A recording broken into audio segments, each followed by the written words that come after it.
সহজভাবে একটা doll connection করলাম, যেটার মাধ্যমে মোটর কন্ট্রোল করা হয়। তো মেন কানেকশন করছিলাম রিলে, ম্যাগনেটিক কন্ডাক্টর, অক্সিলারি। এই লালটা হচ্ছে অফ সুইচ, এটা হচ্ছে ওয়ান সুইচ, আর এই যে হলো মোটর।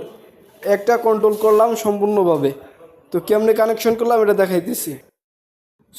সোর্সের থেকে কানেক্টর আনলাম, কানেক্টর থেকে 95তে ইন করলাম, এটা হলো রিলের 95তে, 96তে আউট করছি, 96 থেকে আউট করে অফ সুইচ আনলাম।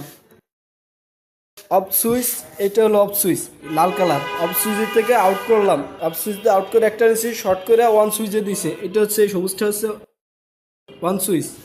ওইখান থেকে আর একটা আইনা অক্সিলারিতে দিছি কানেক্টরের মাধ্যমে, অক্সিলারি এনোতে দিছি, যে লেখা আছে এনো, এনো থেকে বাইর করছি, বাইর করে একদম কয়েল এ অনে দিছি।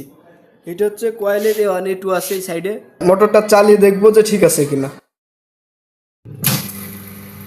মোটরটা চলতেছে, কাছের থেকে দেখো। এটা off switch, one of, one of, one of.